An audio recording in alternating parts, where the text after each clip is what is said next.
Voilà, donc j'espère que vous m'entendez. Bonjour à tous. Donc je suis Christophe Collet, directeur de Télécom Physique Strasbourg, et on a souhaité, dans le cadre de cet hackathon, j'ai un peu trop de retour là. Voilà, merci. On a souhaité, dans le cadre de cet hackathon qui a un volet intelligence artificielle, parler également de l'entrepreneuriat, le désir d'entreprendre qu'on essaye de faire passer auprès de nos étudiants ici à Télécom Physique Strasbourg. Alors on n'est pas seul à le faire. C'est une école qui fait partie de l'Institut Mines Télécom Grand Est, et donc on travaille en partenariat avec l'Université technologique de Troyes par exemple, et avec les mines de Nancy qui seront représentées aujourd'hui. Alors l'UTT par ses élèves et les mines de Nancy par effectivement Laurent Scarletta.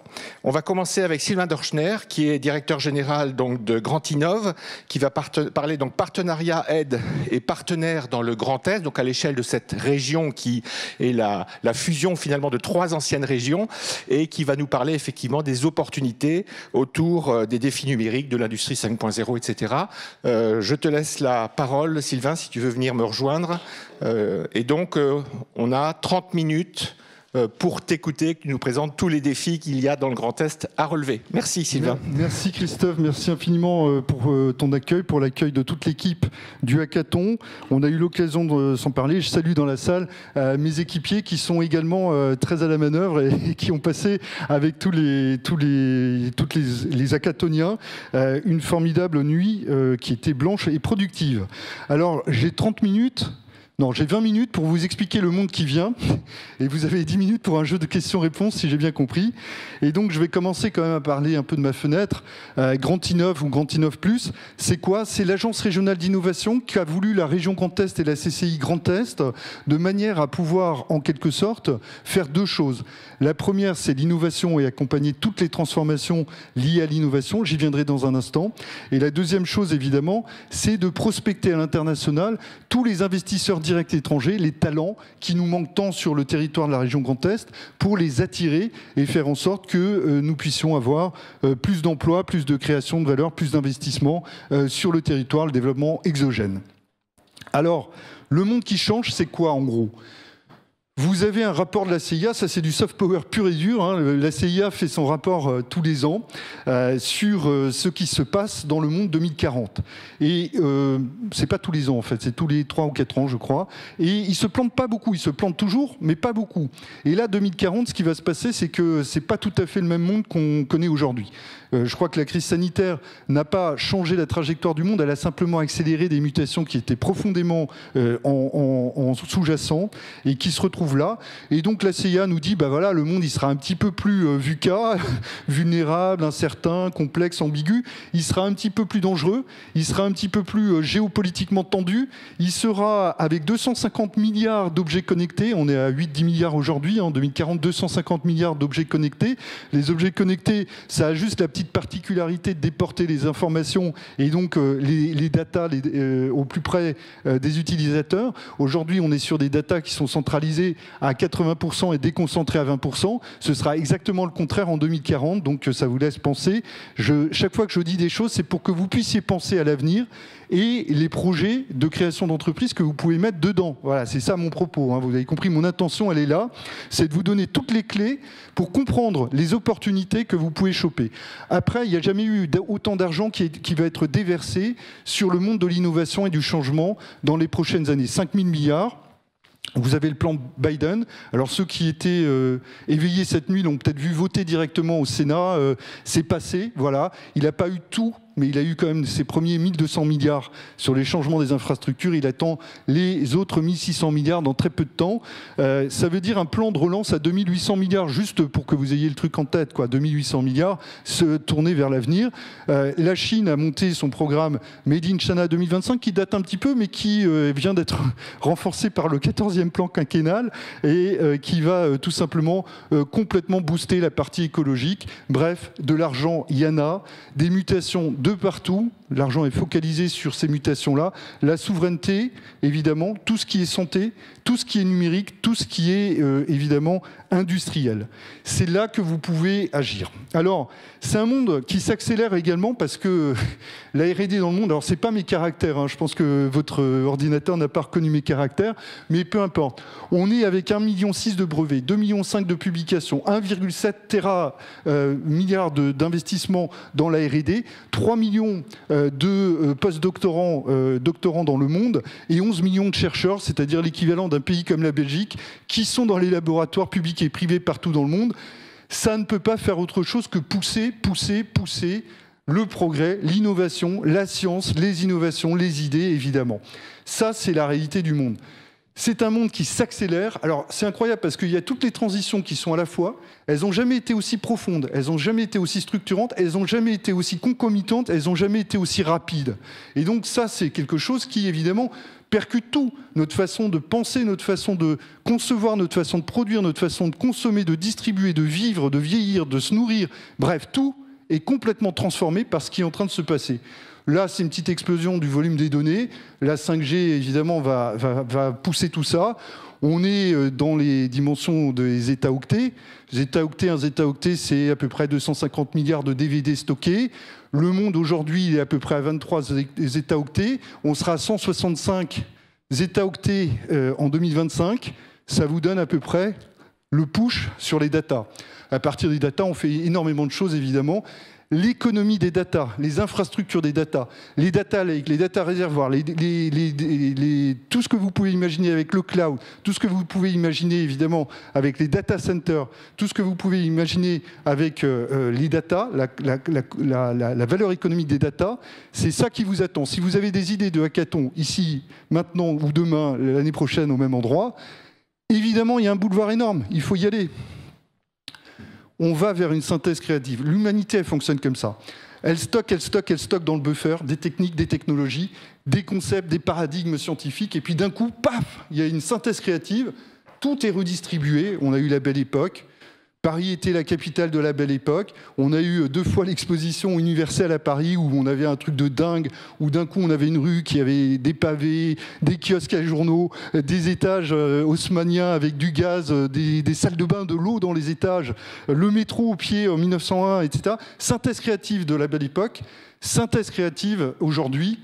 On a dépassé le paradigme des NBIC, nano-bio-info-cognitif. On est rentré dans ce qu'on appelle les 11 technologies capacitantes qui, tout ensemble, l'IoT, le quantique, etc., entraînent le monde vers une nouvelle trajectoire pratiquement anthropométrique. C'est un truc de fou qui est en train de se passer et c'est ce qu'on vit.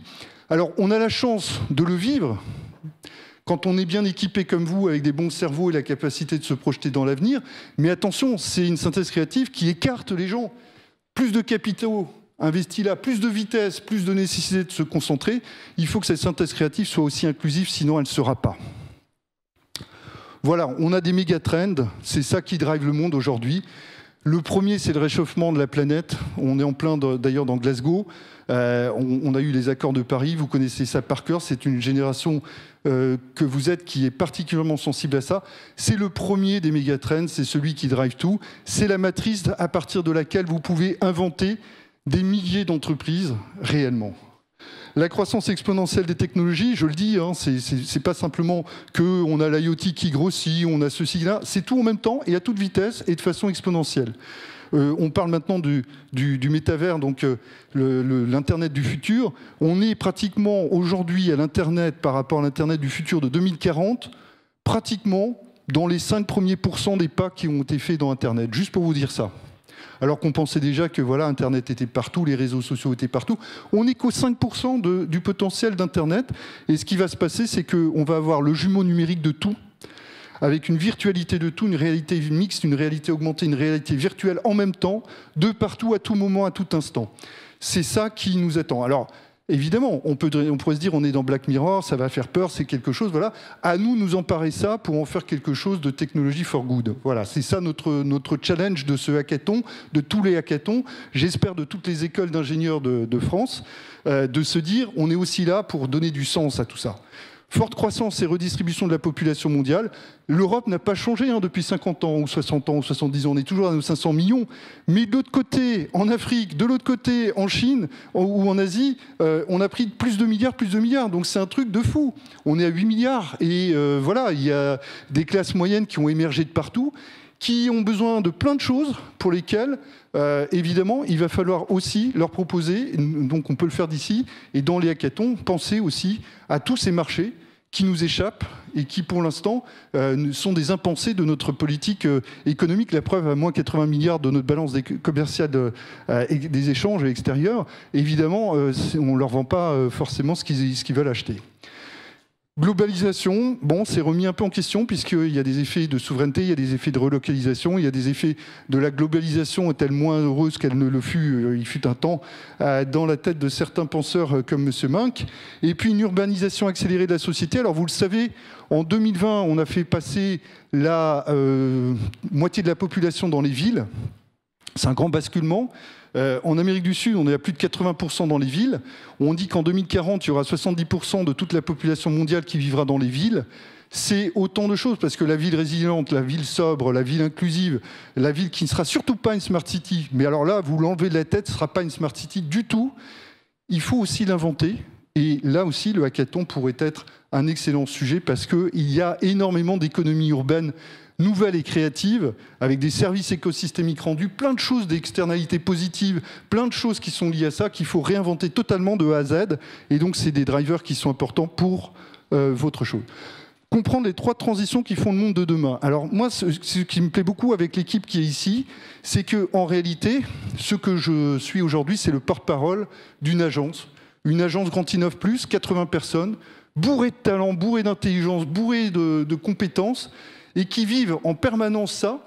Et ça, c'est des transparences, c'est pas moi qui les ai fait, c'est l'équipe naturellement qui tous les jours observe, comprend, apporte sa petite pierre à la compréhension, prise de confiance, prise de conscience, prise d'initiative, c'est ça qui nous caractérise. Et donc ce que je vais vous balayer là, c'est des choses qui sont vécues véritablement dans la conscience de chacun de mes équipiers.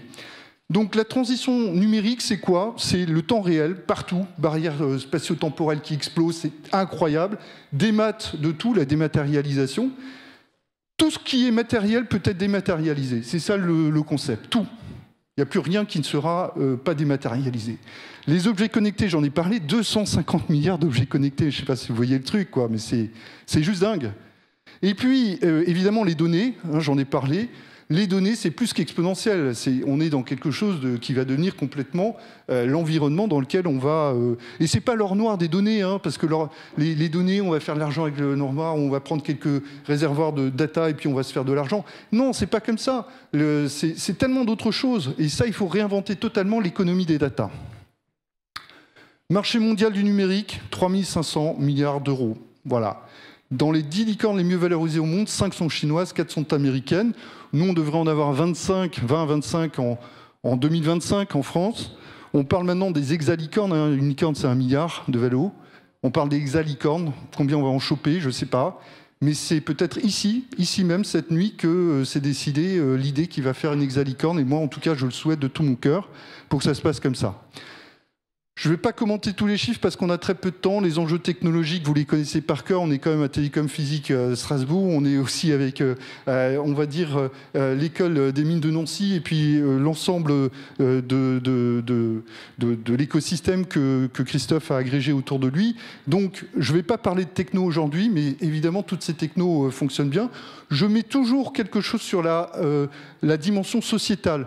Parce que si on fait du progrès comme un psychopathe avec une hache, c'est Einstein qui le disait, hein, c'est pas moi, eh bien, on n'ira pas bien loin. Donc, il faut avoir une conscience derrière ce qu'on fait, une intention de faire quelque chose de mieux pour l'humain, pour la planète, pour la souveraineté. Et donc, il ne faut pas faire n'importe quoi. L'argent, le PNL en bas à droite, ça ne doit pas être votre seul driver. Et ça, vraiment, c'est quelque chose d'important. Votre mission de vie doit dépasser la volonté de gagner de l'argent ou d'être indépendant.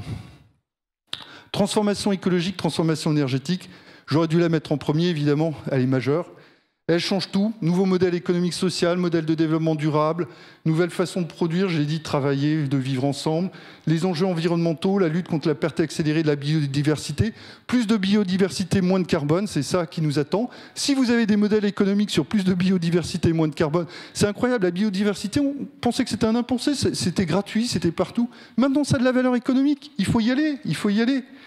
Voilà, donc c'est une des composantes de la transition écologique, c'est la transition énergétique qui est le moteur de la transition environnementale. Et donc sur l'énergie, tout est à changer, évidemment. Vous l'avez compris, le nucléaire avec les SMR, vous l'avez compris, le photovoltaïque, vous l'avez compris avec l'éolien offshore et onshore, vous l'avez compris de partout, toutes les techniques qui permettraient de faire les ENR, de faire le couplage nucléaire, hydrogène et énergie alternative.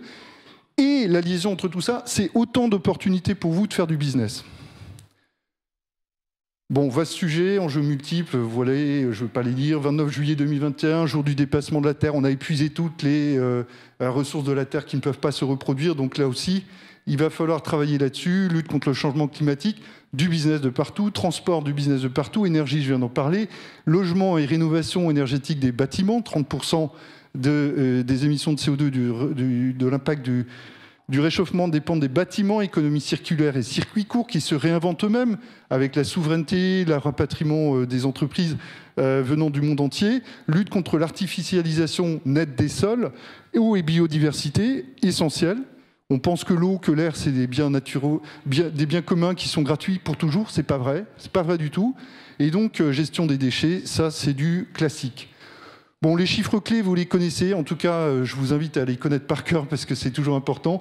Ils sont en train d'être remis à jour avec Glasgow tous les jours et on a des infographies dans tous les bons journaux économiques.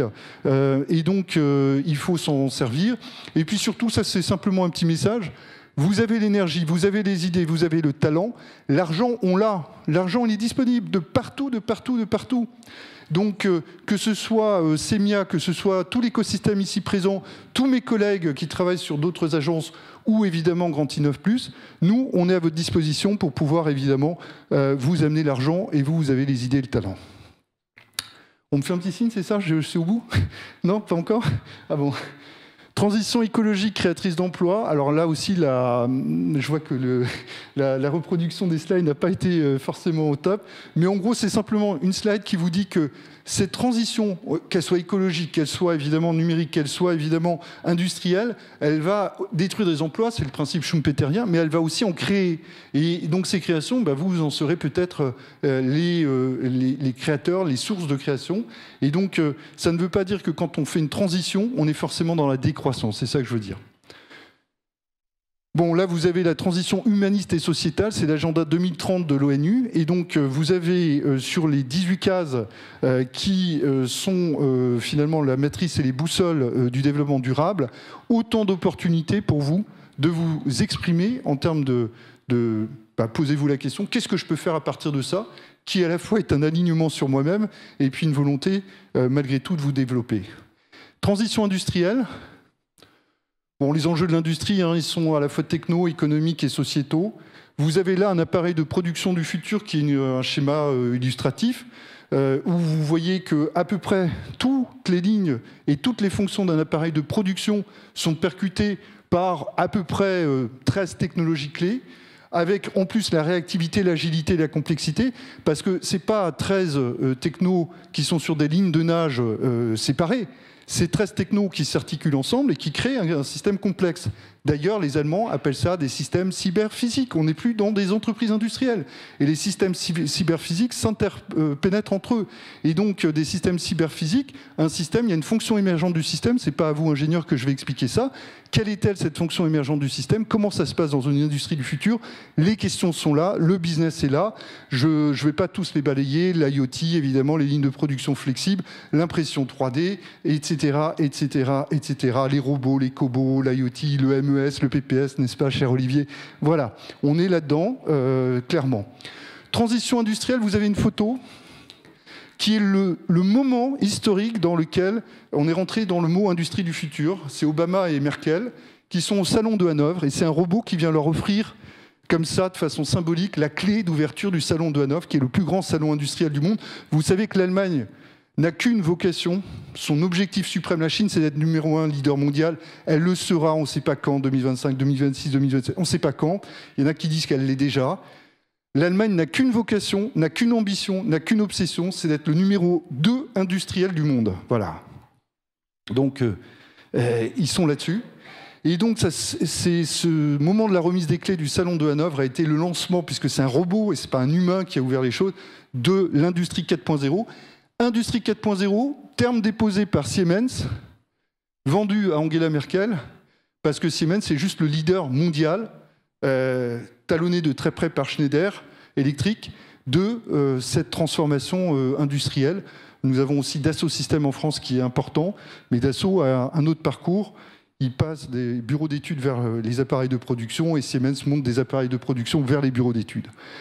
En tout cas, vous avez la digitalisation, hypercentricité client, l'économie de la fonctionnalité, l'impact sociétal, toutes les technos associées, tous les modèles organisationnels associés, toute la façon de faire travailler les donneurs d'ordre, les sous-traitants, les parties prenantes, les clients, les consommateurs, bref, tout.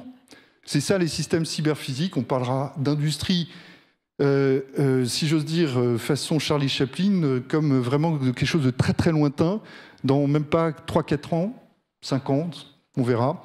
Les Allemands ont investi plusieurs dizaines de milliards d'euros pendant la crise sanitaire dans la modernisation de leur appareil productif. Ça se passe de l'autre côté du Rhin, ça se passe à 6 km d'ici. Le Bade-Württemberg a franchi pour la première fois les 500 milliards de valeur ajoutée créées. Voilà, on est dans quelque chose qui s'appelle la Champions League de l'industrie. Et c'est à nous d'y jouer et c'est à nous d'y prendre nos places. Là, je vous ai mis les marchés créateurs de valeur et d'emploi. Je ne regarde pas la montre du tout, hein, donc c'est Christophe qui me donne le timing. Je me laisse porter par l'événement. On m'a dit, sois comme tu es, naturel, et vas-y, fonce. Donc je suis naturel et je fonce comme je le suis dans la vie. Et donc là, vous avez tous les marchés qui sont créateurs de valeur et d'emploi. Donc vous, vous dites où je suis aligné par rapport à ça. Vous dites surtout pas où il y a le plus de pognon et je vais y aller. Je pense que ce n'est pas la bonne façon de faire de l'entrepreneuriat. Mais alignez-vous sur ce que vous êtes vraiment, sur ce qui vous anime, ce qui vous drive, vos moteurs personnels. Et vous pouvez aller chercher là-dedans. Plus vous allez vers là, plus vous avez la création de valeur. Plus vous allez vers là, vous avez la création d'emplois. Et évidemment, alors j'ai pas forcément le... C'est peut-être là, ouais.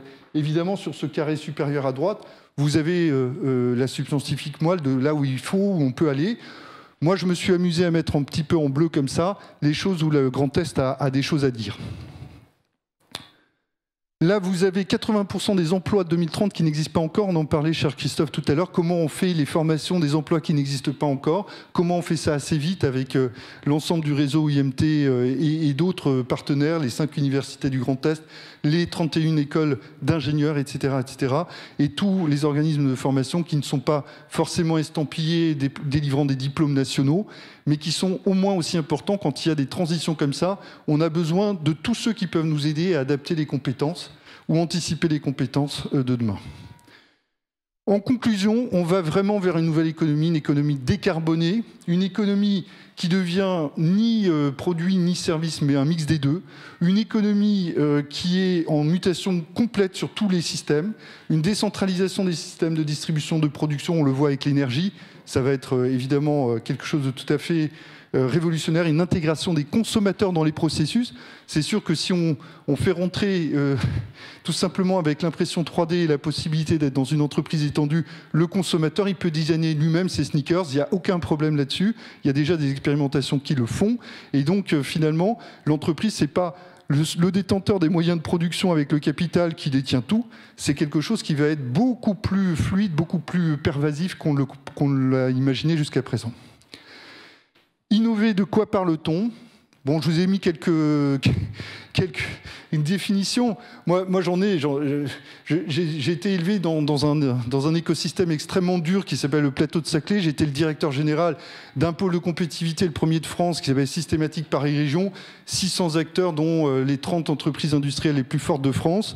Et le directeur de la recherche de Renault à l'époque disait la recherche, c'est dépenser de l'argent pour avoir des idées, l'innovation, c'est prendre les idées pour faire du pognon.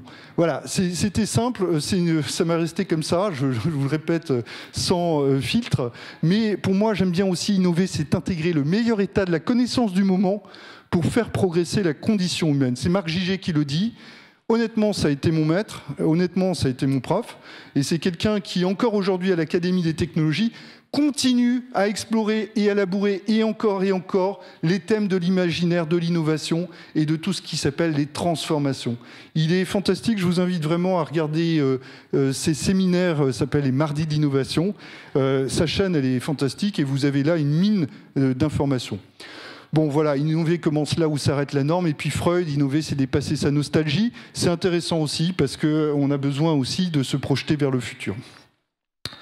Quelle innovation parle-t-on? Je ne veux pas vous faire du tout un cours sur l'innovation, je ne suis pas là pour ça, mais l'innovation dans l'agence Grand Innov+, c'est l'innovation dans tous ses états, que ce soit l'innovation technologique, l'innovation de rupture, de la deep tech ou de la science appliquée, qu'on soit dans les innovations de modèles économiques, qu'on soit dans les innovations servicielles, tout nous intéresse. La TRL nous intéresse, Technology Readiness Level. Vous savez que c'était ce truc qui permettait d'aller sur la Lune. 1 à 3, on est dans la science expérimentale. 3 à 6, on fait les expés. Et 6 à 9, en fait, on fait allunir le LEM sur la Lune. Voilà.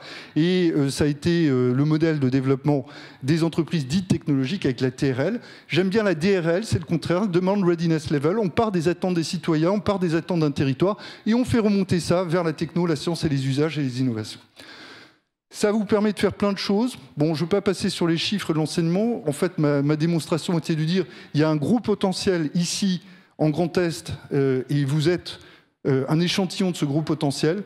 Il faut qu'on transforme toute cette intelligence, tous ces modèles, tous ces paradigmes en création de valeur. Quand on a 210 000 étudiants, je pense que ça peut pousser vraiment les choses. Voilà.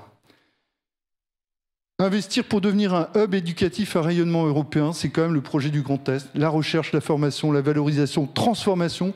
Moi, je pense qu'il y a un dépassement de l'innovation par le mot transformation. Je le dis franchement et sans embâche. Et donc, valorisation, transformation. Les grandes écoles, les universités, les organismes et les partenaires. Et on est dans quelque chose de totalement différenciant, au cœur de la vallée de l'Europe, je le répète, de ces 1000 milliards de valeur ajoutée qu'on peut aller capter quand on est bien organisé. Entreprendre, de quoi parle-t-on? Vous avez là quelques mots-clés.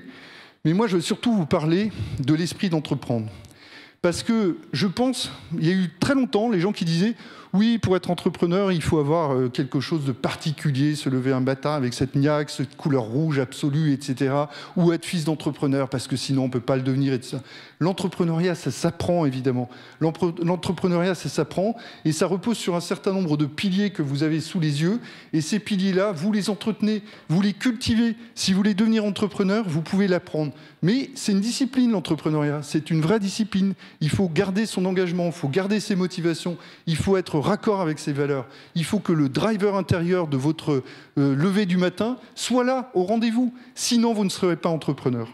Sinon, vous abandonnerez. Comme le dit très bien Steve Jobs, si vous n'êtes pas passionné, vous allez abandonner.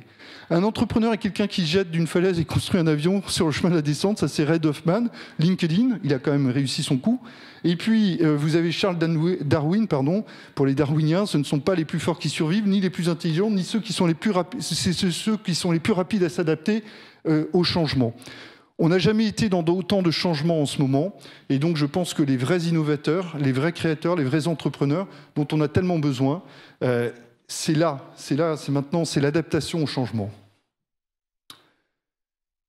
Je ne peux que vous encourager à vous faire accompagner dans les projets. Vous avez là la carte de métro de tous les, on va dire, les accompagnateurs de l'innovation. On s'est amusé à faire ça à Grand Innov. Vous voyez, on a un peu de temps à perdre. Non, en fait, c'est très intéressant d'avoir la roadmap, ou en tout cas la métromap de tous les acteurs. Et elle me sert surtout à dire, à porter la contradiction. Vous savez, chaque fois que vous rentrez dans un cénacle d'entrepreneurs, la première chose qu'ils vous disent, oui, vous êtes trop nombreux, il y a trop d'agences, il y a trop d'incubateurs, il y a trop de SEMIA, il y a trop de Grand Innov, tout ça c'est avec nos impôts, vous faites tous la même chose, on ne comprend rien. Ben si, monsieur, comme les métros à Paris, il n'y a aucune station qui est inutile, il me semble. C'est pour aller d'un point A à un point B avec des étapes. Et il y a 3 grandes lignes de métro. Il y a la ligne de ceux qui produisent des idées, des brevets, de la connaissance, qui sont les universités, les grandes écoles. Il y a ceux qui comprennent les problèmes industriels et qui savent les traduire pour les grandes écoles, parce que entre un patron de TPE, vous savez, 90% des entreprises du Grand Est ont moins de 20 salariés. Il n'y a pas de centre de R&D. Quand ils ont un problème industriel, ils ne peuvent pas prendre une thèse. Ils ont besoin d'avoir des traducteurs, ils ont besoin d'avoir des interfaceurs. C'est une deuxième grande ligne de métro. Et puis la troisième grande ligne de métro, ce sont ceux qui animent, ce sont ceux qui investissent, ce sont les incubateurs qui, évidemment, sont tous à votre disposition pour vous accompagner. Je ne fais jamais de la promotion de Grand Innov en disant « venez chez nous, c'est chez nous les meilleurs, tout ça ». Non, on est tous une famille et on essaie tous, chacun à notre place, de faire le plus possible sans rupture de charge, depuis l'idée jusqu'à l'hexalicorne, la réussite de vos projets. On est à votre disposition, on est modeste et on est vraiment pour vous accompagner. Donc pensez à utiliser l'écosystème. Un créateur accompagné a 80% de chances de plus de réussir qu'un créateur qui irait tout seul. Zoom sur Scalinov, je fais un peu de publicité quand même. À la sortie, par exemple, de Semia ou de Quest for Change, il y a, pour un certain nombre de projets, avec un concours de beauté qui est organisé chaque année, à peu près à cette époque-là de l'année, la possibilité d'intégrer une promotion de 15 places qui est réservée à des entreprises qui veulent aller vers la super croissance. Et donc, on les accompagne pour aller le plus vite possible vers le 1er million d'euros de chiffre d'affaires et le 1er million d'euros de levée de fonds. On me fait un signe. Et donc, voilà, il y a un parcours post-incubation, le développement des startups, un programme de financement dédié, une contribution à votre BizDev, des prêts d'honneur, une équipe formidable autour de vous qui va vous accompagner dans la dimension BizDev et levée de fonds. On a plein de succès. Venez le 7 décembre à Strasbourg. Vous aurez la totalité de l'écosystème d'innovation qui sera présent, 250 startups. Je remercie Semia et toute l'équipe de Quest for Change pour nous adresser toutes ces startups. Vous aurez 2400 décideurs, vous êtes les bienvenus. Des conférences en pagaille, 80, et évidemment la possibilité de poursuivre vos activités de création ou de futurs créateurs d'entreprise. Merci Christophe en tout cas. Merci beaucoup Sylvain, je pense qu'on peut t'applaudir.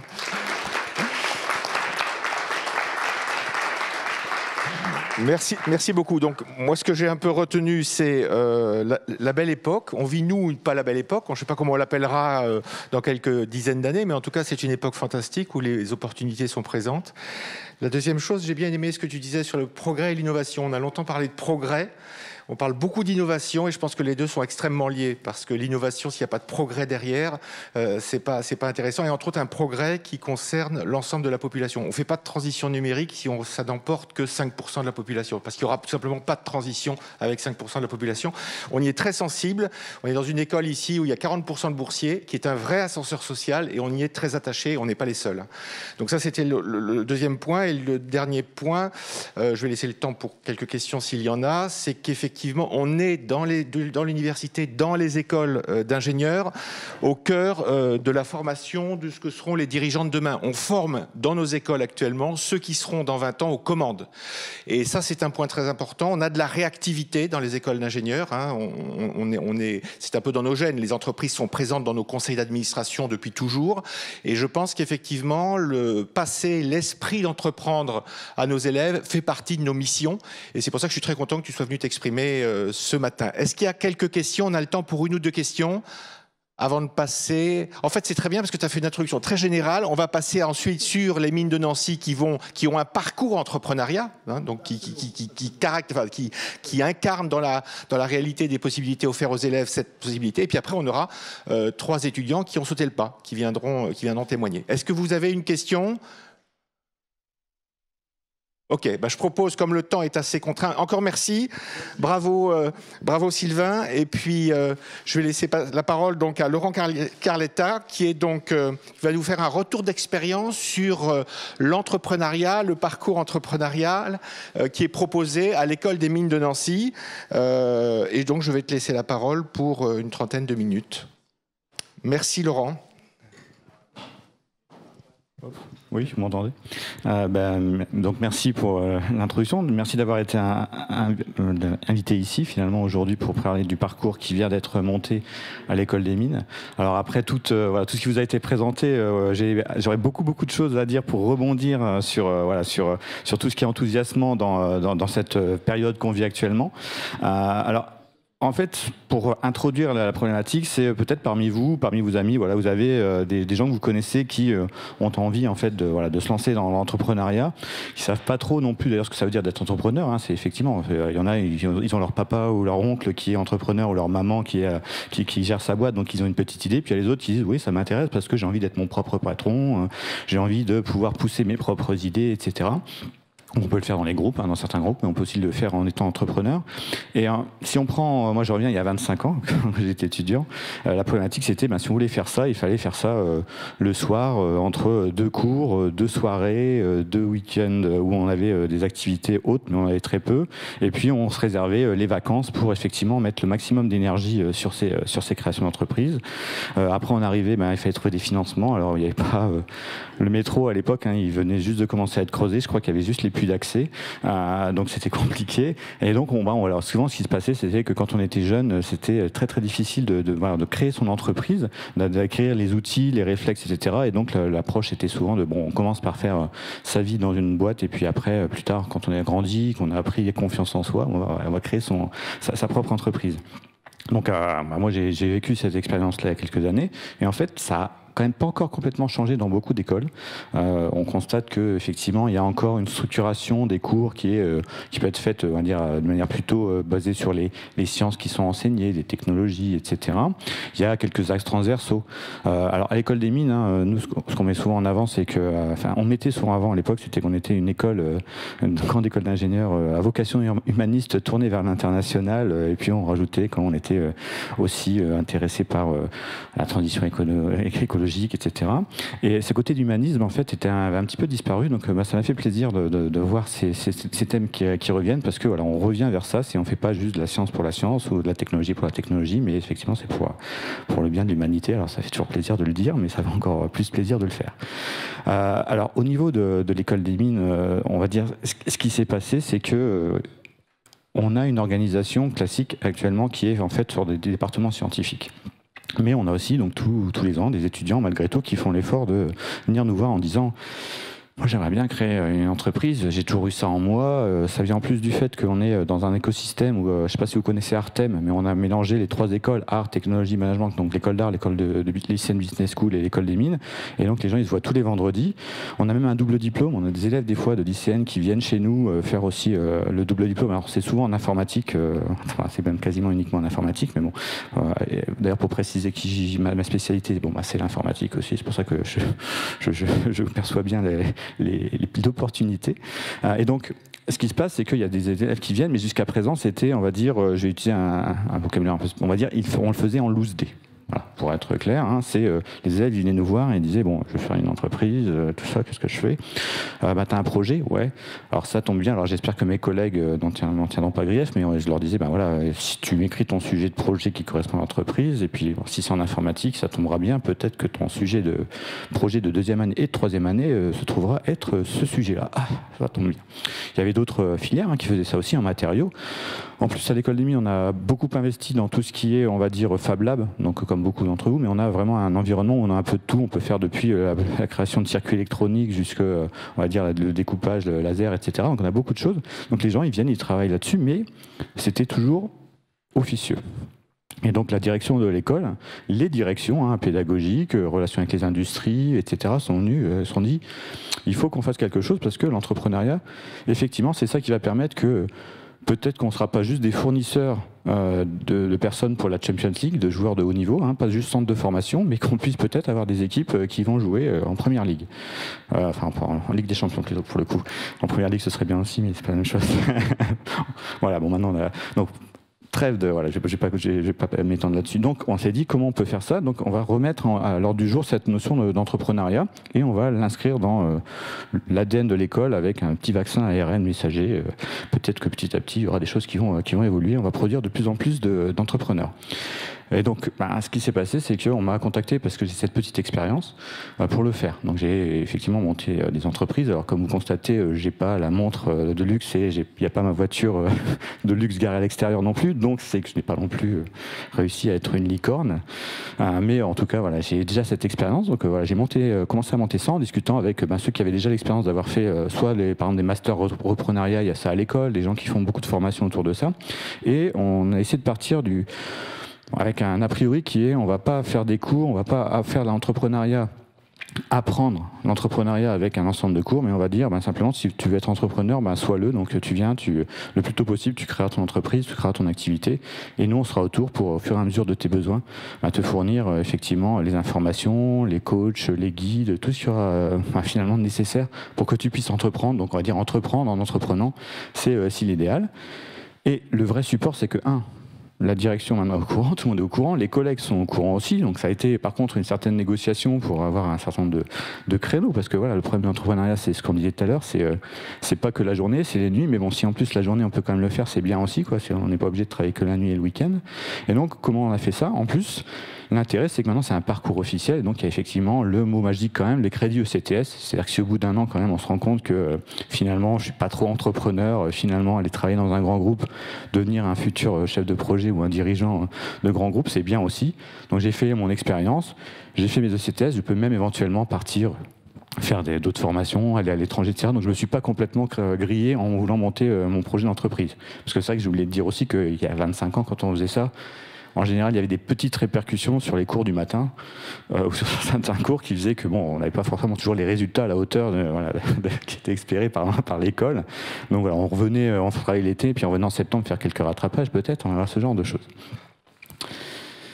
Voilà, alors, donc c'est un nouveau parcours. À l'école des mines, comme je disais, on a Artem, donc il y a depuis quelques années, depuis très longtemps même, on va dire presque 15 ans, on a un parcours où tous les vendredis, tous les élèves des 3 écoles se retrouvent en 2e année pour travailler ensemble sur des projets.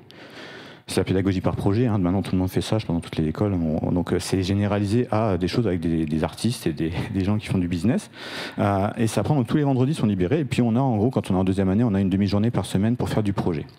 On a fait évoluer ça, il y a des parcours recherche, par exemple ceux qui veulent faire de la recherche, parce que c'est très bien aussi, ils peuvent utiliser donc les deux projets, enfin les 2 demi-journées du vendredi plus le lundi pour faire de la recherche sur toute l'année. Donc 3 demi-journées par semaine, ils sont embarqués dans les laboratoires avec des gens bizarres. Il y en a aussi qui veulent travailler avec des industries en direct, ils ne se sentaient pas encore entrepreneurs, il n'y avait pas cet esprit-là, mais on a des industriels qui viennent et qui nous disent, voilà, on veut travailler sur un projet, est-ce que vous avez des étudiants qui sont intéressés? Oui, alors on va faire un petit contrat industriel, et ils travaillent, pareil, les 3 demi-journées par semaine. Donc en fait, finalement, la structuration de l'école, elle est assez figée, mais elle permettait de faire quelque chose qui était simplement de dire, on fait pareil pour l'entrepreneuriat, au moins, on essaie de récupérer ces 3 demi-journées. Alors ça ne s'est pas encore complètement passé comme ça, donc pour l'instant j'ai récupéré 2 demi-journées plus d'autres créneaux qui sont équivalents dans l'année, parce que effectivement les départements scientifiques aiment bien quand même, aimeraient bien qu'il reste des élèves pour faire des projets dans les départements scientifiques, donc pour l'instant c'est pas encore complètement passé, et donc ce qui se passe c'est qu'on récupère des créneaux dans les filières managériales, etc. pour finalement avoir beaucoup plus de créneaux, et au niveau des crédits ECTS, ce qui est important c'est que c'est finalement un parcours qui a beaucoup de crédits ECTS, mais qui se fait beaucoup par le projet. Et un autre point important par rapport à ça, ça veut dire que ce parcours, on disait qu'on est entrepreneur, on prend des risques, on saute de la falaise, on n'a pas fait l'avion. Quand on fait le parcours entrepreneurial, par contre, si on se plante, vu le nombre de crédits ECTS qu'il y a derrière, c'est un peu, c'est pas gagné, quoi. Donc c'est pas juste pour s'amuser, c'est vraiment des gens qui veulent le faire. Alors, pour continuer là-dessus, reprendre un peu aussi l'idée, c'est qu'effectivement à Mine Nancy, donc on n'a pas de pétrole, on a un petit peu de sous, mais bon, on a des idées effectivement. Alors la mise en page n'est pas exactement comme j'avais prévu, c'est pas très grave.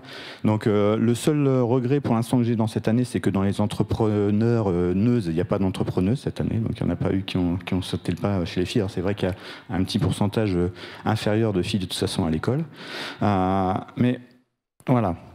L'idée, c'est quoi? On leur a vendu ça comme ça. Donc, si vous étiez en première année l'année dernière, quand on a lancé le projet, on a dit voilà, vous voulez vivre une expérience d'entrepreneur à l'école, avec le soutien de l'école, donc la direction, les profs, etc. Et d'aller effectivement de l'idée initiale jusqu'à idéalement la création d'entreprise. D'accord? Donc, on va appeler ça une start-up. Donc, pour ce qui nous concerne, il n'y a pas la partie reprenariat. Je ne sais pas si vous savez ce que c'est le reprenariat, mais en gros, c'est reprendre une activité d'une entreprise qui existe déjà. Et donc pour qui c'était? Alors voilà, c'est un petit souci aussi de police, mais bon, voilà. Alors ceux qui ont l'esprit d'entreprendre, d'accord? Mais il y a aussi ceux qui l'ont, mais ils ne le savent pas encore. Vous savez, c'est un peu comme la révélation chamanique. D'accord, il faut avoir vécu une première expérience, il faut avoir fumé ensemble un calumet spécifique et hop, d'un coup, on se rend compte qu'on a l'esprit d'entreprendre. Donc c'est comment on provoque ça, parce que les élèves, bon, ils ont effectivement des expériences chamaniques en soirée, mais qui ne les mettent pas toujours à on va devenir entrepreneur. Donc là, c'est comment créer ça dans un environnement encadré, de manière aussi à ce qu'ils ne s'échappent pas, qu'ils ne deviennent pas fous, etc. Donc si jamais ils ont pris trop de produits chamaniques. Mais voilà, donc Après, il y a aussi ceux qui ont des idées. Donc il y a ceux qui ont peut-être pas entrepreneurs au sens, voilà, ils se sont pas levés le matin, ils n'ont pas la niaque, etc. Ils veulent pas être entrepreneurs ou président de la République. Non, ils ont juste une idée, ils se disent c'est génial, je vais sauver le monde, ou c'est génial, voilà. Ils ont cette idée-là, mais avec qui le faire? Parce que eux, justement, ils sont peut-être moins à la force. Donc il faut qu'ils croient en leur projet. Donc ça, c'était aussi ce que je vous ai dit. Hein. Comme on prend un risque, par contre, il faut y croire. C'est-à-dire que si on vient s'engager, on doit y croire dans ce qu'on va faire, on doit croire dans l'équipe dans laquelle on va être. C'est aussi un point important. Si vous n'avez pas la possibilité de travailler avec d'autres personnes, ça va être compliqué. D'accord ? Donc si vous pensez que vous avez toujours raison, si vous pensez que les autres ont toujours tort, si vous n'avez, voilà, etc., c'est difficile. D'accord ? Alors, bon, c'est important. Il y a aussi ceux qui veulent s'y préparer, c'est-à-dire qu'ils ont un petit peu envie, ils ont peur, etc. Ils sauront mettre l'énergie. Et ben voilà, ils veulent se dire plus tard je vais le faire, je le ferai peut-être pas dans l'année de l'école, parce que je vais peut-être pas créer cette année, mais après sur un malentendu ça pourra arriver. Et ceux qui veulent se laisser tester. Alors j'ai dit laisser parler l'esprit d'entreprendre qui est en vous, c'est ça qui est important, c'est le laisser parler et même le découvrir. Alors les ressources, donc l'école a mis des ressources, hein, comme j'ai dit, on a des crédits ECTS, c'est la principale ressource pour les étudiants, il y a des créneaux dans l'emploi du temps. Alors une préparation, alors j'ai mis théorie puisque j'ai fait je dois officiellement dire qu'il y aura de la partie théorique. Alors la théorie se fait selon les besoins, d'accord. Donc les élèves en discutent, etc. Qu'est-ce que vous avez besoin? On va aller regarder ça, etc. On va pas forcément faire un cours. Là, il n'y a eu aucun cours où tout le monde était en même temps. C'est-à-dire qu'on fait des séances, on discute ensemble, mais il n'y a pas eu tous les groupes qui sont intéressés, qui sont dans le parcours. Il y en aura probablement quand même un sur tout ce qui est propriété intellectuelle, par exemple. Parce que ça, globalement, ça fait quand même pas de mal. Et puis par contre, aller chercher un livre sur la propriété intellectuelle et le lire le week-end, quand on a du temps libre, c'est peut-être pas sympa. Donc il y a peut-être des personnes que ça intéresse, mais bon, c'est plus compliqué, on va dire. Il y a des coachings et du mentor, donc j'ai fait appel à des anciens, à des gens dans l'école, à des gens autour de l'écosystème de l'école pour essayer d'apporter un support, pour pouvoir effectivement répondre très rapidement quand il y a des besoins, des soucis, et puis aussi pour être challengé. Parce que dans la notion d'entrepreneuriat, ce qui est hyper important, c'est de tout le temps remettre sur, on va dire, toutes nos convictions en danger, de manière à effectivement ne pas se tromper. Ou comme on dit souvent, il vaut mieux se tromper très vite. Quand on se trompe, il faut se tromper vite, parce que voilà, comme ça, on ne perd pas ni du temps ni de l'argent. Donc l'écosystème de l'école, j'en ai déjà parlé un petit peu. Donc on a le Tech Lab, donc c'est toutes ces imprimantes, ces ingénieurs qui travaillent pour aider à monter des projets. On a des ressources dans le cloud, on a aussi les anciens qui portent, donc soit en coaching, soit des fois financièrement pour les projets comme ça. Donc on a une petite somme qui a été allouée pour acheter, développer un certain nombre de choses pour les élèves qui feront cette formation. C'est soutenu par la Fondation de l'École des Mines. On s'intègre aussi idéalement avec les associations de l'école. Il y a des associations, Mines Nancy, Entreprendre, etc. Donc, qui sont des étudiants qui avaient cette envie d'entreprendre avant, mais ce n'était pas fait dans le cadre officiel de l'école. Ils avaient créé des petites assos qui ne sont pas forcément beaucoup d'étudiants, parce que mais de toute façon, il n'y a pas besoin d'en avoir 50, il y en a juste besoin d'avoir quelques-uns qui réussissent. Et puis, j'ai cité l'IMT parce que l'idée, c'est à terme de développer, parce qu'il y a beaucoup d'autres écoles qui vont en tout cas, j'espère rapidement faire ces parcours-là, et c'est de mettre en commun nos ressources, nos idées, etc., nos expériences, de manière à ce que les étudiants puissent s'en sortir, les élèves puissent s'en sortir le mieux. Alors à Nancy, on a le PIL, donc c'est un pôle étudiant d'entrepreneuriat qui permet en fait de donner un certain nombre de ressources et qui gère le statut d'étudiant entrepreneur. Tous les étudiants qui sont inscrits dans la formation, il faut qu'ils prennent ce statut-là. Alors c'est un peu comme les sportifs de haut niveau, du coup ils sont un tout petit peu protégés. On peut leur donner des crédits ECTS, ils peuvent avoir une 4e année d'étudiants pour vraiment monter leur entreprise, c'est-à-dire qu'officiellement ils sont étudiants, mais en fait ils travaillent dans leur entreprise, etc. Donc c'est des statuts assez intéressants quand même qui existent. Il y a Laurentech, French Tech, alors après voilà, il y a aussi maintenant au niveau de la grand innov pour le Grand Est, des choses comme ça, et puis on sait bien qu'on a l'État derrière nous, vu que la France c'est Startup Nation, quoi. Donc ça va pas rigoler. Et le dernier point, effectivement, la principale ressource, ça va être l'engagement des élèves et l'équipe. D'accord ? Il faut créer une équipe. Alors, on aurait pu prendre le parti de dire que des gens tout seuls peuvent quand même répondre, mais on a préféré pas prendre le risque cette année, vu que c'est la première année qu'on le fait. Quelqu'un tout seul, c'est quand même compliqué.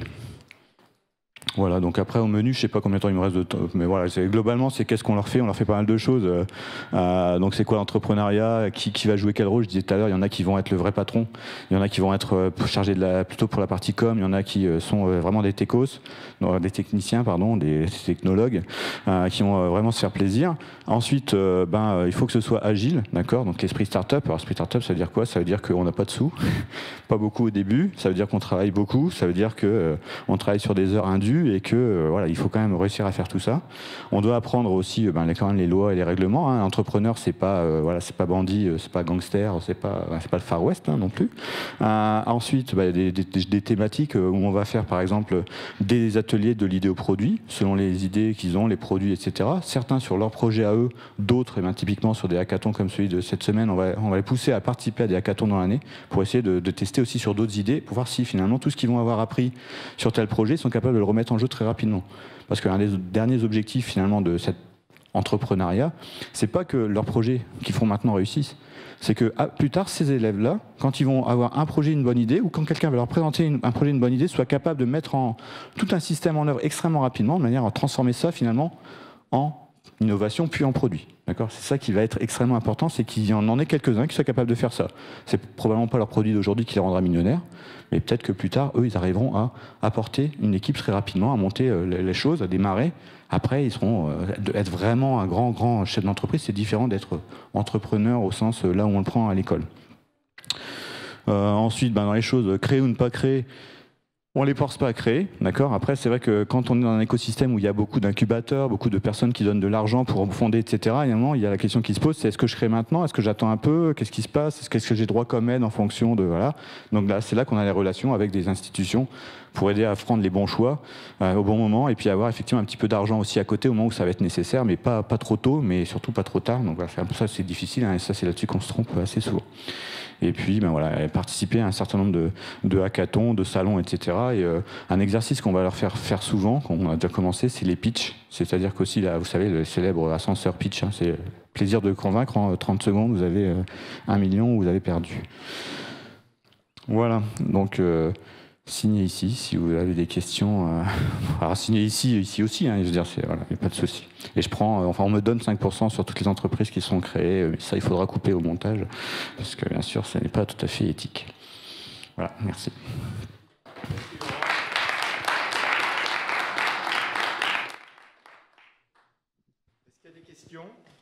Est-ce qu'il y a des questions ? Voilà, donc merci Laurent pour ce... Oui.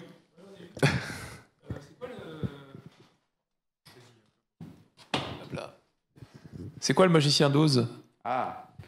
Alors en fait, c'est une technique qui permet, en fait, quand vous avez un produit qui en fait marche pas, mais vous savez à peu près, vous seriez capable de le jouer finalement, de le montrer.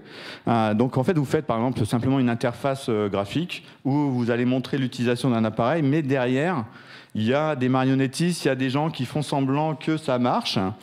Et en fait, c'est une technique qui est extrêmement utile parce que ça vous évite d'investir du temps dans du développement de quelque chose qui peut-être ne sert à rien, déjà, qui peut-être nécessite des compétences que vous n'avez pas, mais si vous allez convaincre quelqu'un d'investir, du coup, vous aurez l'argent pour développer la fonctionnalité. Donc c'est ça, le magicien d'Oz, c'est cette notion de sortie du chapeau, quelque chose qui en jette plein la vue, mais derrière, c'est un monde un peu imaginaire. Mais voilà. Et ça marche très bien. Voilà, une autre question ? C'est bon, le magicien d'Oz ?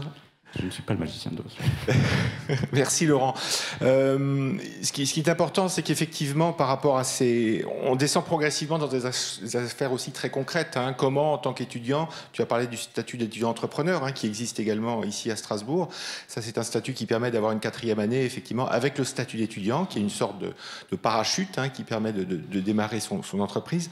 Il est aussi important, et c'est un travail qu'on mène au niveau de l'Institut Mines Télécom, hein, entre Grand Est, entre l'UTT qui est en train de monter une plateforme pour permettre aux entreprises d'accéder aux compétences qu'on trouve dans les écoles, la plateforme qui se monte à Mines Nancy autour de la 5G par exemple, et la robotique et l'IoT, la plateforme qu'on est en train de monter nous ici sur 350 mètres carrés qui va compléter le Fab Lab autour de la robotique, l'IoT et l'IA. On vit dans les formations ces convergences dont parlait tout à l'heure Sylvain, hein, le fait qu'effectivement on n'est plus sur des cylindres où on fait de la robotique, on fait du signal, on fait de l'image, etc. Mais tout se mélange un peu pour donner des nouveaux outils qui sont effectivement, qui seront le monde de demain. Merci Laurent pour cette présentation. Encore merci. Je vais laisser maintenant la parole à 3. Merci beaucoup. Je vais laisser donc la parole à 3 exemples. Donc, on est là sur l'école de management de Strasbourg. Donc, 3 anciens étudiants du bachelor Jeunes entrepreneurs de l'EM de Strasbourg, à qui je vais laisser la parole, et qui sont associés d'Equilateral. Alors, je pense qu'ils nous expliqueront ce qu'est Equilateral. Merci. Bonjour à tous. Sans plus attendre, je pense... Oui. Tout à fait, on peut passer. Alors nous, on est un peu là pour faire une petite présentation de ce qu'on appelle l'apprentissage par l'action. On vient d'une formation un peu particulière qui est hébergée au sein de l'EM de Strasbourg, c'est une pédagogie qui nous vient de Finlande, donc on va en parler juste après. Mais d'abord, on fait un point sur qui sommes-nous, parce que c'est quand même bien de savoir qui on a en face de soi. Voilà, donc je vais laisser Mathias se présenter. Merci Maxime. Alors moi c'est Mathias Grossans, donc moi j'ai fait un parcours assez classique, sciences de l'ingénieur à Molsheim, donc pas trop loin d'ici. Ensuite j'étais en école d'ingénieur à l'INSA de Strasbourg, spécialité électronique. Et au bout d'un moment, ça s'est arrêté à cause de mes notes en mathématiques. Voilà, on va le dire franchement. Et au final je suis content d'avoir arrêté. Et ensuite d'avoir eu envie d'être plus autonome par rapport à ce que j'avais avant, donc à l'EM de Strasbourg, en entrepreneuriat. On en parlera plus en détail après. Pour expliquer un peu les 3 points de qui je suis. Donc en effet, ça fait plus de 10 ans que j'ai commencé dans l'informatique sur Windows XP à faire des installations, puis aujourd'hui du dépannage avec des professionnels. Les sites internet, ça fait plus de 5 ans maintenant que j'en fais, donc on a Equilateral en fait aussi, mais on vous le présentera après. Et négociateur, ça je commence depuis 2-3 ans, grâce à ma formation dans l'entrepreneuriat. C'est une vocation que je pensais pas avoir vraiment, mais c'est quelque chose en fait que j'aime faire, surtout quand ça se passe très bien. Mais le plus intéressant, c'est quand même quand ça se passe pas trop bien et qu'il y a des tensions dans la négociation. Sinon, c'est vrai qu'on n'apprend pas autant que quand c'est facile. Et je vais passer maintenant la main à Léonard, je crois. Oui, c'est moi. Alors désolé pour les petits bugs sur le slide, mais voilà, il y a quelques soucis. Ah zut alors. Ouais, c'est pas grave. Bon. Léonard, je suis le doyen de la petite équipe. Moi, j'ai un parcours un peu atypique. Initialement, mon bac, je l'ai fait pas loin, je l'ai fait au lycée hôtelier. Et après, en fait, je suis parti sur un parcours information communication, encore pas loin à côté. Et au final, je me suis piqué d'intérêt pour l'informatique et le web au cours de cette expérience-là. Donc, du coup, par la suite, je suis parti dans un parcours de technicien informatique autodidacte. Donc là, ça fait depuis 2010 que je fais cette activité-là. J'ai eu envie de développer des projets entrepreneuriaux qui allaient au-delà de mon activité principale. C'est pour ça que j'ai commencé par mettre plein d'argent de côté. Je me suis dit, allez, je vais me lancer, c'est mon premier projet. Je vais faire un truc un peu fou, un truc qui me fait plaisir. Donc j'ai créé un site de rencontre qui était basé sur les défauts des gens. Et voilà, je me suis bien éclaté là-dessus. Le projet, je l'ai bien éclaté aussi. Voilà. Mais bon, voilà, c'était une expérience qui m'a amené finalement à me questionner dans ma posture d'entrepreneur, parce que voilà, j'avais aucune base, si ce n'est mes bases empiriques. Et du coup, j'ai rejoint le parcours bachelor entrepreneur, donc qui est maintenant team entrepreneur à l'EM de Strasbourg. Et c'est là que j'ai rencontré Mathias et Maxime. Et que j'ai développé d'autres projets entrepreneuriaux, dont l'aboutissement est ce qu'on fait actuellement, mais comme disait Maxime tout à l'heure, on en parlera plus loin. Autre activité, j'ai gardé les liens avec l'EM, puisque j'accompagne maintenant des étudiants qui développent des projets entrepreneuriaux. Donc je suis passé d'entrepreneur à coach d'entrepreneur, et c'est super inspirant de voir toutes ces personnes qui ont des projets qui leur tiennent à cœur, qui savent pas trop comment y aller, mais ils ont envie d'y aller, et puis de les accompagner là-dedans pour les aider à avancer, mais aussi à se planter et à apprendre de ces erreurs. Et puis voilà, après le dernier point, c'est un concepteur de solutions amusantes pour régler des problèmes sérieux. C'est parce que notre passion que j'ai, c'est le jeu. Donc quand j'ai des problèmes compliqués à résoudre, mon approche, c'est souvent d'aller puiser dans le jeu de rôle ou d'autres supports ludiques pour proposer des solutions. Voilà. Je je vais passer la parole. Ouais, merci. Je vais me présenter. Moi, c'est Maxime Reistroff, j'ai 23 ans. Alors, je suis détoureur de la vaisselle professionnelle, mise en pageur perfectionniste, relou et animateur de débats sans fin. Voilà, donc en fait, d'où ma déception finalement en voyant ça. Mais ça, c'est sur l'adaptation des écrans. Donc, j'avais fait tout bien et tout. Et donc là, voilà, c'est pas grave. Et globalement, moi, je viens d'une formation en design juste à côté, en fait, au lycée Gutenberg. J'ai passé 3 ans là-bas à faire un bac professionnel. Et juste après ça, je suis sorti en me disant non, moi je veux faire quelque chose où je me sens libre, où je me sens autonome, où le cadre est très restreint dans le sens où il n'existe pas, ou peut-être que je peux faire ce que je veux au final, et on me demandera jamais à rendre des comptes. Et je suis parti de cette idée-là, et un jour je suis tombé sur quelqu'un qui m'a parlé donc à l'époque du bachelor jeune entrepreneur, et je me suis dit bon, bah, c'est ça qu'il faut faire. Puis après j'ai vu la facture de l'école. Voilà, donc je me suis dit c'est ça qu'il faut faire, mais j'ai pas l'argent. Donc je fais quoi? Bon, globalement mes parents pouvaient pas m'aider pour payer cette école. J'avais pas envie de faire d'emprunt parce que être endetté en tant qu'étudiant, c'est pas ma philosophie de vie, on va dire. Et je me suis dit bon, le meilleur moyen c'est de travailler. Bon, voilà, j'ai travaillé en tant que pion au collège. Donc voilà, à 18 ans, je suis parti dans un fond de vallée. Les collégiens se sont bien entraînés sur moi, ils ont bien renforcé mon mental. Donc ça m'a permis quand même de développer déjà une aisance avec les gens, une sensibilisation à l'humain, parce qu'on travaille donc avec des gens qui des fois ont des soucis dans le cercle de la vie scolaire. Enfin, c'était très particulier comme expérience, mais je pense très très intéressant et apprenant pour le coup. Donc ça m'a beaucoup forgé. Et je suis ensuite arrivé chez Pôle Emploi, parce que en fait ce qui se passe c'est que c'est 3 500 € l'année. Enfin, c'était à l'époque. Aujourd'hui c'est 7 000 et quelques, je sais plus maintenant. Et donc j'arrive chez Pôle Emploi parce qu'au bout d'un an de travail, j'ai toujours pas l'argent. Donc le même problème se pose devant moi. C'est comment je fais. Donc apparemment on pouvait être chômeur étudiant, je ne le savais pas. Voilà, donc je transmets l'info. Et donc j'ai pu toucher. J'ai travaillé pendant un an. Je touchais mon chômage pendant de l'année dans laquelle j'avais travaillé. Et puis j'ai commencé la formation dans la même promo que Mathias. Il faut savoir que donc Léonard, vous avez vu, c'est un peu le vieux de la bande. Et donc par conséquent, lui, il avait 3 ans déjà derrière lui de formation. Nous, on est rentré quand lui, il est sorti. Voilà. Dans la formation, il y a plusieurs projets qu'on va détailler juste après, qu'on a pu développer, créer, certains associatifs, d'autres plus centrés entrepreneuriat pro, on va dire ça comme ça. Et donc, je propose de passer à la suite. Donc, c'est parler un peu finalement du parcours Team Entrepreneur à l'EM Strasbourg. L'EM Strasbourg, donc le parcours, en l'occurrence Team Entrepreneur, c'est quoi? C'est une formation à l'entrepreneuriat par l'action en équipe. Donc, le principe, il va être simple. C'est la notion de cours, vous l'enlevez. La notion d'emploi du temps, vous l'enlevez. La notion de prof, vous l'enlevez.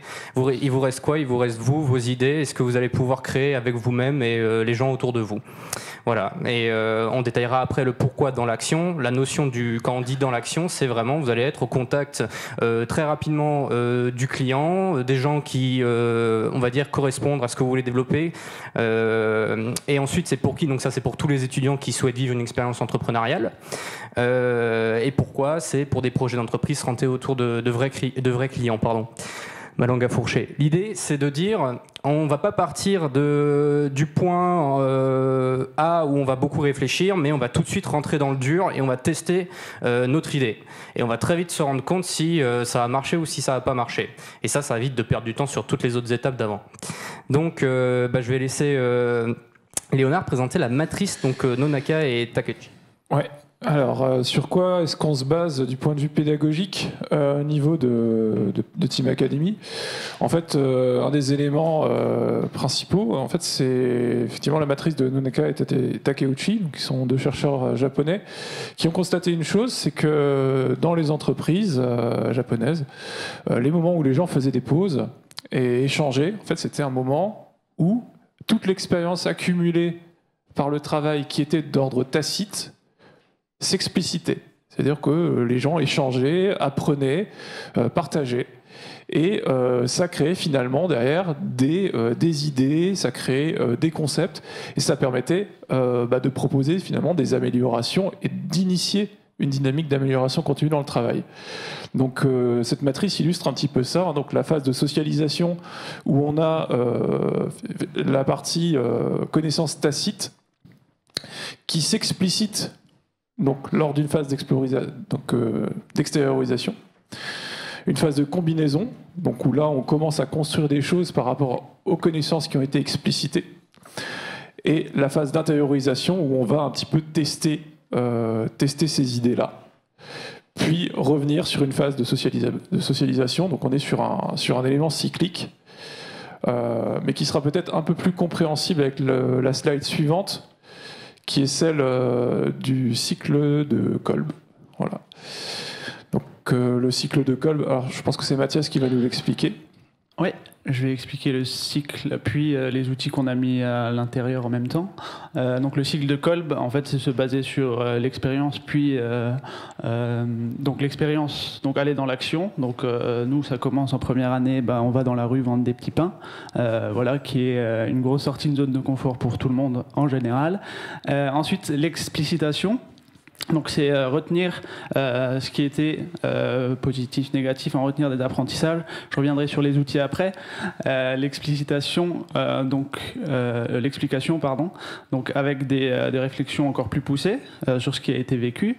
Donc c'est sur cette partie-là qu'il y a les apprentissages. Et ensuite, il y a l'expérimentation. Donc là, c'est qu'est-ce qu'on va mettre en action, qui est suivi ensuite à nouveau de l'expérience. Et voilà, donc c'est un cycle comme ça qui peut être aussi relié pour ceux qui connaissent au Lean Management, que je ne vais pas décrire ici. Donc le Motorola, qu'est-ce que c'est ? C'est pour moi le meilleur outil de notre formation, qui est aussi en fait utilisé en entreprise, même s'il ne s'appelle pas comme ça. C'est un papier sur lequel vous allez mettre du coup ce qui a été positif, ce qui a été un peu moins positif ou négatif, et en retirer du coup les apprentissages, puis ensuite mettre des mises en action par rapport à ces apprentissages. C'est quelque chose qui peut être utilisé aussi dans la vie de tous les jours, dans une vie personnelle, sur des disputes, mais qui est très intéressant dans la vie professionnelle. Et du coup, il y a aussi donc les essais dans l'explication. L'essai, c'est en fait, on va aller chercher de la théorie, donc principalement lire des livres ou des articles universitaires ou tout ce qu'on peut trouver sur Internet. Il y a assez de choses. Et ensuite, écrire du coup 5-10 pages sur tout ce qu'on a retenu pour nous. Et ensuite, c'est quelque chose aussi qu'on va partager à l'équipe, parce que le but d'apprendre par l'action, c'est d'avoir des apprentissages pour soi, mais surtout de les partager. Parce que quand on partage, je ne sais plus dans quelle conférence c'était, mais quand moi je vous vends un objet, j'ai perdu de l'argent, mais quand on vend de la connaissance c'est quelque chose qui se multiplie, et c'est pas quelque chose qui se divise. Et ensuite, il y a le learning contract, qui est en fait qui est très important, c'est où on veut aller. Ça permet de savoir où on en est et où on veut aller, et les mises en action qu'on veut mettre en place pour dans 1 an, dans 2 ans, voire dans 3 ans, qui est quelque chose d'important personnellement, mais aussi du point de vue d'un projet. Donc il y a les learning contracts pour nous et pour le projet. Et je crois que j'ai oublié le reflection paper qui est ici, qui est donc là un papier sur des réflexions personnelles qu'on a eues, qui ne vient pas forcément de théorie externe comme les livres, mais qui vient vraiment de ce qu'on a retenu, de différentes actions, de plein de choses. Voilà, donc c'est à peu près les outils principaux. Je crois que je n'en ai pas oublié. Non, t'as tout dit. À part la visite en entreprise. Oui. Alors en fait, il y a une dimension. En fait, faut se dire que nous, on a une philosophie, c'est tout part de soi. Il y a une notion dans l'entrepreneuriat qui est tout tourne finalement autour de l'entrepreneur ou de l'équipe entrepreneuriale et du projet. Donc, si vous faites rien, il n'y aura rien. Et c'est un peu ça dans cette formation. Il y a une énorme autonomie, il y a une énorme liberté, mais c'est ce qui fait peur aussi, parce que quand on arrive là et qu'on n'a pas de repères, on a tendance un peu à paniquer. Alors moi, je vous le dis direct, les 6 premiers mois, j'étais là en mode je vais me casser. Bon, voilà, arrivé en janvier, il y a on a des coachs de formation, il m'a dit, écoute, réfléchis, prends du temps, du recul, regarde ce qui pourrait être intéressant et pertinent pour toi, qu'est-ce qui te fait vibrer au final ? Bon, voilà, c'est un truc assez anodin qui est arrivé dans ma vie. On est tombé sur un bouquin que ma mère m'a donné, donc est parti de là un projet dont on parlera juste après. Donc tout part de soi. Et il y a un point très important dans finalement le fait d'apprendre, c'est apprendre de ses erreurs. Il y a une notion aujourd'hui dans la pédagogie de manière générale qui met pas en valeur les erreurs qui sont faites par les étudiants ou les gens de manière générale dans votre vie. Pourtant, ces erreurs-là, vous en tirez des apprentissages et c'est en faisant des erreurs que vous allez pouvoir vous améliorer. Donc, cassez-vous la gueule. Voilà, mais pas, voilà, le but c'est toujours prendre la mesure du risque par rapport à ce qu'on est prêt à perdre. C'est un peu comme faire un pari. Mais donc cassez-vous la gueule, mais gentiment au début, voilà, en testant des petites choses et donc, en utilisant par exemple une technique qu'on appelle le 4P, c'est donc le plus petit pas possible, pour avoir des retours en fait positifs de ce que vous allez faire. Vous allez faire une petite action, hop, vous allez avoir un retour positif, ça va vous faire du bien, ça va vous entraîner dans une deuxième petite action, etc., etc. Monter palier par palier. Vouloir passer de 0 à 2 milliards, c'est possible, disons, avec le capital, les gens autour, l'infrastructure et tout ça, mais tout seul ou même avec 3 personnes comme ça, c'est complexe, voire impossible. Donc petit pas par petit pas. Et je vais laisser Léonard prendre la suite sur, oui. Si ça veut bien, je crois qu'il y a un problème avec l'ordi, parce qu'à chaque fois il bug. Hop.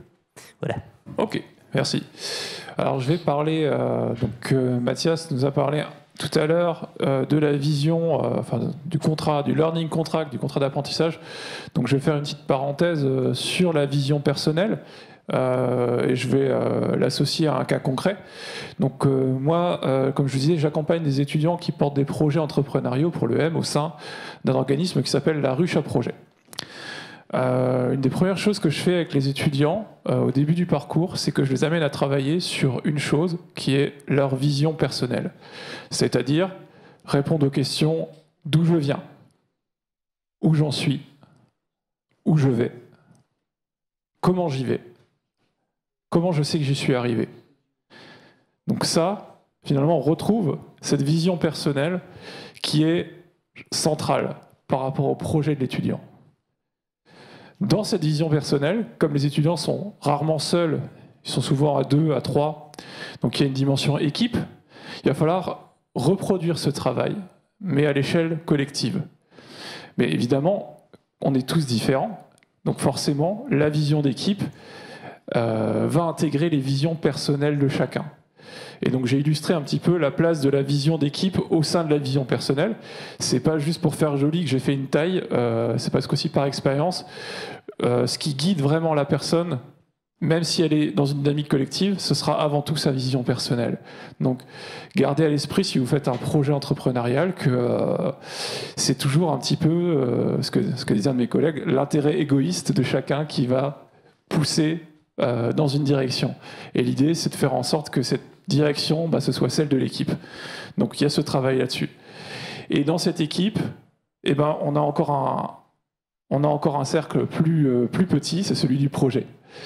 Et un des défis pour les jeunes entrepreneurs, c'est d'arriver à conserver cet alignement entre vision personnelle, vision d'équipe et vision du projet. Puisque le projet, c'est un peu le bébé de tout le monde, mais chacun y met un petit peu de lui-même. Et parfois, ça peut un peu bouger. Mais l'idée, c'est d'arriver à garder tout ça ensemble.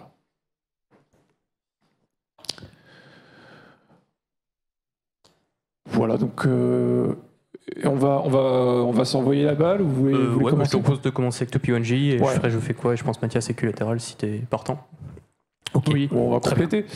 Alors là, on va parler rapidement des projets qu'on a développés. Donc celui de gauche, c'est un projet que j'ai développé en 2015 avec un collègue et ami et partenaire de toujours dans mes projets entrepreneuriaux.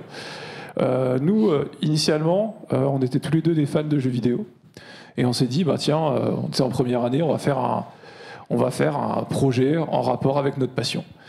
Et on a développé une problématique qui était celle de la violence en ligne entre les joueurs. Donc on s'est dit on va créer un espace qui sera imprégné de la culture qu'on connaît dans notre cursus, qui est celle de l'intelligence collective, qui est celle du dialogue, qui est celle de la non-violence, pour créer un espace de paix, entre guillemets, de coopération en ligne entre les joueurs autour du jeu vidéo. C'est ainsi qu'est née notre plateforme Two Players One Game, donc, qui est toujours actuellement un serveur Discord qui rassemble à peu près 600 personnes et voilà, une cinquantaine de joueurs actifs. Ouais, alors donc je fais quoi? Donc c'est le projet dont je parlais avant, qui est parti d'un bouquin de ma mère, de Serge Tisseron, qui est un psychanalyste français qui a écrit en 2008 Qui a peur des jeux vidéo, à destination des parents, parce qu'en 2008, les jeux vidéo c'était quelque chose encore d'assez nouveau. même si ça date quand même. Aujourd'hui, ces peurs existent toujours dans le cœur et de certains parents, avec beaucoup de doutes, etc. Quand j'ai lu ce livre, je me suis rendu compte que moi, en tant que joueur, alors il faut savoir qu'on est tous joueurs ici, que moi, en tant que joueur, je me suis rendu compte que la difficulté que j'ai traversée avec mes parents d'essayer de faire comprendre que ma passion c'était de jouer aux jeux vidéo, et eux de voir dans leurs yeux qu'ils ne comprenaient pas finalement à quoi ça servait ou où ça allait m'emmener. À l'époque, je réfléchissais pas à où ça pourrait m'emmener, je voulais juste jouer et voilà, profiter du jeu. Et donc ça a été un moment où je me suis dit, mais en fait ça se trouve je suis pas le seul dans cette situation, il y a d'autres personnes, et avec Mathias on s'est dit qu'on allait monter un projet qui tournerait autour de cette philosophie d'apporter en fait une vision positive et intéressée du jeu vidéo aux parents, et aussi aux enfants, aux ados qui jouent. L'idée, c'est le point de départ, voilà, pour raconter. La première erreur, c'est qu'on a commencé, on a fait une sorte de mini-conférence, ça a duré 30 minutes, et c'était autour, de manière générale, on parlait du jeu vidéo dans son ensemble. Le but, c'était de poser une culture G pour tout le monde. Ce qui s'est passé, c'est qu'on a fait ça en mode événement Facebook, on invitait des gens, etc. Il y a eu 2 personnes, ma mère et un ami de Mathias. Voilà. Donc autant vous dire que c'était pas une réussite, c'était même plutôt un échec. Donc qu'est-ce qu'on fait après ? On se dit que c'est pas la meilleure façon de faire. Oui, c'est pas la meilleure façon. Mais qu'est-ce qu'on fait ? Ok, qu'est-ce qu'on fait ? Peut-être que c'est pas à nous de faire venir le réseau, mais peut-être que c'est à nous d'aller vers le réseau. Donc on n'avait pas de réseau à l'époque et on s'est dit mais où peuvent se cacher les parents ? Ils se cachent dans les centres socioculturels, ils se cachent dans les associations familiales, et on s'est dit tiens, on va débuter ici. Et donc le but, c'est à ce moment-là justement d'activer son réseau proche, et ça c'est justement le point central et le plus important d'un entrepreneur, c'est sa capacité à entrer en contact avec des gens, à partager avec autrui. Et donc là par exemple on a eu un coach qui nous a filé un contact à l'UDAF, qui est l'Union départementale des associations familiales, avec qui on travaille toujours, et qui est aujourd'hui un des 7 membres fondateurs de l'association Je fais quoi. Donc aujourd'hui on travaille avec des centres socioculturels, des associations familiales, et d'ailleurs vous nous retrouverez ce soir de 18h à 23h normalement, on va animer une petite session sur Overcooked. Alors, on n'a que 4 manettes, donc il y aura 4 joueurs par partie, mais ça peut être marrant, donc voilà, venez. Ça va être sympa. Et donc, ce projet-là, aujourd'hui, c'est une association. Donc, c'est pas un projet qui se veut pro dans le sens où c'est pas celui qui nous fait manger nos cracottes à la fin du semestre, mais c'est celui, en tout cas, qui nous permet de transmettre finalement notre passion aux autres à travers. Et je vais laisser Mathias présenter donc le dernier projet en date. Je peux peut-être rajouter quelque chose, c'est que le projet entrepreneurial, quel que soit l'objectif qu'on lui a donné, il fait des petits. Je fais quoi est un petit une émanation en fait de ce projet initial, et même sur un champ plus large, tout au long de ce projet, comme on avait une équipe de 12 personnes réparties un peu partout en France, on a été amené à créer des méthodes et des outils de travail à distance, une méthode de réunion efficace, à travailler vraiment sur les équipes apprenantes. Et l'aboutissement de tout ça, en fait, c'est donc mon collègue qui n'est pas là aujourd'hui et avec qui j'ai développé ce projet. Actuellement, il accompagne des chefs d'entreprise dans la création d'équipes apprenantes. Et les outils qu'il utilise pour créer ces équipes apprenantes, c'est des outils qu'on a développés dans le cadre de ce projet-là. Donc tout ce qu'on fait en fait dans le cadre d'un projet entrepreneurial peut être réutilisé, peut donner lieu à des éléments qui pourront être qui ont de la valeur en fait et qui peuvent être réutilisés plus tard. Et on arrive sur le dernier, sur le projet du coup qui est né cette année, il y a quelques mois, donc avec Léonard qui nous a rejoint, comme en fait on s'était pas vu pendant 3 ans, enfin pendant qu'on était en formation, mais on se parlait encore un peu, et on a eu l'idée donc de créer Equilatéral, qui est aujourd'hui notre société. Et donc Equilatéral, en fait, c'est principalement de la location de matériel informatique reconditionné. Alors on a 3 valeurs très importantes. La première, c'est l'écologie. Alors il faut savoir que l'informatique est, en termes d'industrie polluante et même socialement, au niveau des métaux rares qui sont récupérés dans des pays pauvres, en voie de développement, ça a un impact qui est énorme. Et nous, on veut remédier à ça, donc en mettant à disposition du matériel reconditionné. On travaille en ce moment déjà avec des entreprises qui reconditionnent du matériel informatique et qui travaillent avec des personnes en situation de handicap ou en situation précaire. Donc c'est aussi le point de vue social qui nous importe beaucoup. Voilà, on propose aussi, donc on a 3 packages, mais je vais vous vais vous parler du package le plus important dans lequel on propose l'installation et du coup l'abonnement et le service de réparation. Donc à savoir que dès qu'une pièce est défectueuse, on va un ordi plutôt est défectueux, dans le cas classique, on va essayer de le réparer avec nos connaissances. Même si j'ai un background en électronique, je peux pas faire de la soudure de micro-composants, j'ai pas le matériel pour, même si j'aurais peut-être un peu les connaissances, mais il faut du gros matériel. Et le dernier, c'est la sauvegarde de vos données. Alors sur des data centers sécurisés, on va travailler avec une entreprise qui est alsacienne, et de la réplication de vos données. Donc pour ceux qui ont suivi OVH, l'incendie qui était arrivé il y a à peu près 1 an, voilà, pour tous ceux qui n'avaient pas pris la réplication des données, c'est dommage, mais voilà, ils ont perdu leurs données, et c'est quelque chose que nous on proposera d'office dans notre package. Voilà, à savoir que en plus de ces services, de notre service de base, on propose aussi donc la diapositive a été faite par Maxime, du coup, qui est notre graphiste et web designer. Donc la création de logos, la création de visuels. On fait aussi de la création de sites internet et aussi du dépannage informatique, comme j'en avais parlé au début. Voilà. Donc si oui, tu voulais ajouter quelque chose? Oui, c'est un peu finalement l'idée du triangle, c'est aussi parce qu'on est 3 et qu'on a mis ensemble nos compétences principales. Hein, donc Maxime, c'était la partie vraiment graphique, web, communication. Mathias, c'était web, informatique. Moi, c'était le conseil en informatique pour créer cette structure. Et ouais, t'as pas dit les 2 autres valeurs qui étaient... J'ai parlé de... Oui, je vais pas parler de l'éthique. L'éthique qui rejoint aussi un peu équilatéral, ça nous est venu aussi parce qu'il y a l'idée d'équité dans le mot, qui est un mot qui rejoint la même famille. Donc être égaux avec tout le monde, et l'éthique aussi par rapport à... c'est aussi le point de vue social, donc pouvoir faire travailler tout le monde à égal salaire ou ce genre de choses. Et suivre les parties prenantes avec qui on travaille aussi. Donc choisir les entreprises avec qui on va traiter en fonction aussi de leur impact sociétal. Et la valeur du local. Donc qui est très importante pour nous. Alors on n'a pas encore réussi à contacter Envie Strasbourg, donc s'ils nous écoutent sur le live, ou si quelqu'un a des contacts... On essaie de vous contacter depuis 2-3 semaines.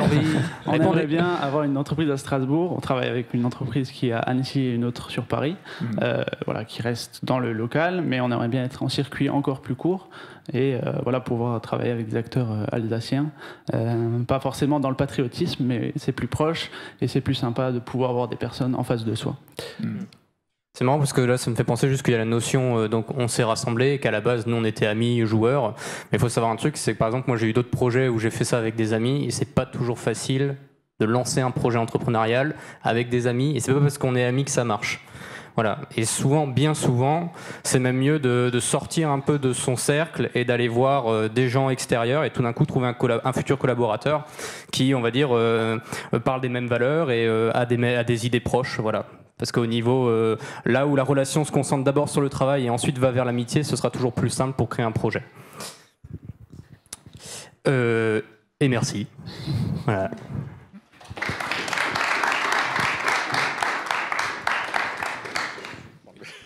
Merci. Je ne sais pas s'il y a des questions. On a un petit peu de temps pour quelques questions. Je voulais juste préciser aussi, en complément de ce qu'a dit Laurent aussi tout à l'heure, on peut aussi finir ses études d'ingénieur et entreprendre. Ça, c'est un point important. On n'est pas forcément... c'est des schémas qui sont nouveaux pour les écoles. On a différentes possibilités. Je pense entre autres, donc il y a la notion d'étudiant entrepreneur 4e année. Ça, c'est un point qui aujourd'hui, certains l'ont saisi. Entre autres, chez nous, on a déjà un exemple d'étudiant qui a fait ça. Et puis, on a également des étudiants qui peuvent se saisir de la césure. C'est-à-dire prendre une année d'interruption pendant leurs études. Certains le font. Et certains le font pour un projet de création d'entreprise. Donc c'est des choses qui effectivement permettent dans la mesure du possible, d'associer les deux. Après, c'est vrai que c'est très compliqué, je l'imagine très bien, entre assister à des cours théoriques dans un amphi et puis monter sa boîte à côté. Les envies ne sont pas forcément faciles à coupler et à conserver. Mais ce que je veux dire, c'est que les écoles aujourd'hui, effectivement, réfléchissent sur des manières d'accompagner. C'est pas toujours très simple, c'est pas toujours compris aussi par le corps professoral, hein, qui est parfois sur des méthodologies classiques d'examen, etc., etc. Mais il y a quand même la césure, le statut d'étudiant-entrepreneur, et encore une fois, certains s'en saisissent, et je pense que c'est aussi une bonne chose. Hein, voilà. Merci en tout cas pour votre témoignage, hein, qui était intéressant et surtout complémentaire de ce qu'on avait pu entendre avant. Donc merci à vous et puis bon courage pour la suite. Ouais, bah merci à vous. N'hésitez pas d'ailleurs à venir nous voir dans nos locaux. On est rue Sébotte à Strasbourg, c'est perpendiculaire à la Grande-Rue. Voilà, donc si vous voulez venir jeter, faire coucou, parler de vos projets. Le 8 rue Adolphe Sébotte. C'est moi qui dis toujours Alfred, mais chez Confluence Formation. Ouais, c'est ça, vous êtes les bienvenus. Pas de questions. Merci à tous. Je pense qu'on peut applaudir les intervenants. Et je vous souhaite un excellent déjeuner. On a en plus du beau temps sur Strasbourg. Je crois que le brouillard s'est levé finalement. Voilà. Merci, bonne journée à tous et puis bon courage pour la suite.